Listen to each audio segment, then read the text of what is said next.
നമസ്കാരം, ആനന്ദ് ന്യൂസിലേക്ക് സ്വാഗതം. പനയപ്പാടത്തെ 4 പിഞ്ചു കുഞ്ഞുങ്ങളുടെ മരണത്തിനുണ്ടാക്കിയ അപകടത്തിൻ്റെ കാരണം റോഡിൻ്റെ മിനുസമേറിയ പ്രതലവും മഴയും തന്നെയാണെന്നാണ് മോട്ടോർ വാഹന വകുപ്പിൻ്റെ അന്വേഷണത്തിൽ കണ്ടെത്തിയത്. ഈ സ്ഥലത്ത് കോഴിക്കോട് ഭാഗത്തു നിന്നും കാലിയായി വന്ന ലോറി ഇറക്കത്തിൽ എന്തോ കൊണ്ട് ബ്രേക്ക് ചവിട്ടിയെന്നും എതിർദിശയിൽ വന്ന സിമൻറ്റ് ലോറിയുടെ നിയന്ത്രണം നഷ്ടപ്പെട്ടു എന്നുമാണ് പ്രാഥമിക നിരീക്ഷണം. അതാണ് ഔദ്യോഗിക ഭാഷ്യം. പല റോഡുകളും ഡിസൈൻ ചെയ്യുന്നത് കോൺട്രാക്ടർമാരാണെന്നും അശാസ്ത്രീയ നിർമ്മാണമാണ് നടക്കുന്നതെന്നുമുള്ള കടുത്ത വിമർശനമാണ് കേരളത്തിൻ്റെ ഗതാഗത മന്ത്രി കെ.ബി. ഗണേഷ് കുമാർ ഇപ്പോൾ ഉന്നയിച്ചിരിക്കുന്നത്. പനയമ്പാടം സുരക്ഷിതമല്ല എന്ന് 6 മാസം മുമ്പ് തന്നെ ഗതാഗത വകുപ്പ് റിപ്പോർട്ട് നൽകിയിരുന്നു. സ്ഥിരം അപകട മേഖലയായ പനയമ്പാടത്ത് സുരക്ഷ വർദ്ധിപ്പിക്കണമെന്നാവശ്യപ്പെട്ട് മോട്ടോർ വാഹന വകുപ്പ് 6 മാസം മുമ്പ് നൽകിയ റിപ്പോർട്ട് അധികൃതർ പരിഗണിച്ചില്ല.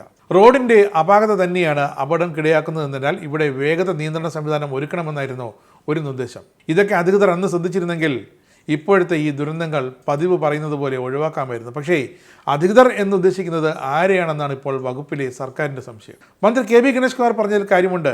പറഞ്ഞത് ഇങ്ങനെയാണ്: പലയിടത്തും ഹൈവേ നിർമ്മിക്കാൻ പണി ചെയ്യാൻ വരുന്ന എഞ്ചിനീയർക്ക് ഒരു പണിയുമില്ല.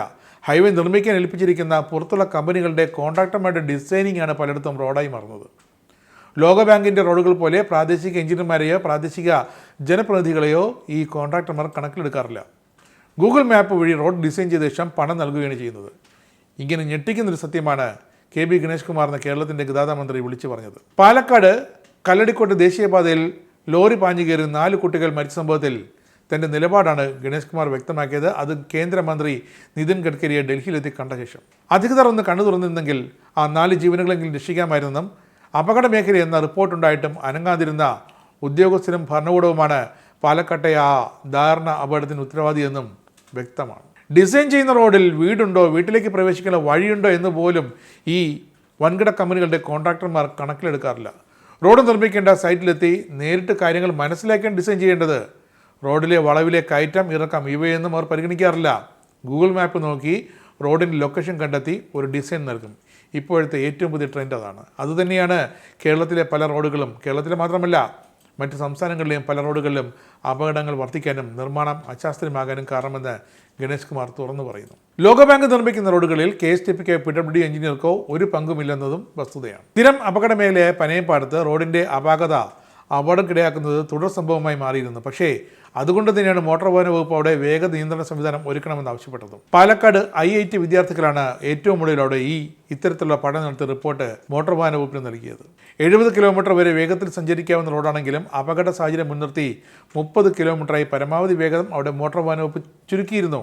വ്യക്തമായ സൂചനാ ബോർഡുണ്ട്, പക്ഷേ അതാരും ശ്രദ്ധിക്കാറില്ല. അതുകൊണ്ട് തന്നെ ഒരേ ദിശയിൽ പോകുന്ന വാഹനങ്ങൾ മറികടക്കുന്നത് അവിടെ നിരോധിച്ചുകൊണ്ടുള്ള അറിയിപ്പ് വയ്ക്കാനും പൊതുമരാമത്ത് വകുപ്പിന് നിർദ്ദേശം നൽകിയിരുന്നു. വളവുകളിൽ വശംമാരി സഞ്ചരിക്കുന്ന ഒഴിവാക്കാൻ ഡെലിനേറ്ററുകൾ സ്ഥാപിക്കാനായിരുന്നു മറ്റു നിർദ്ദേശം.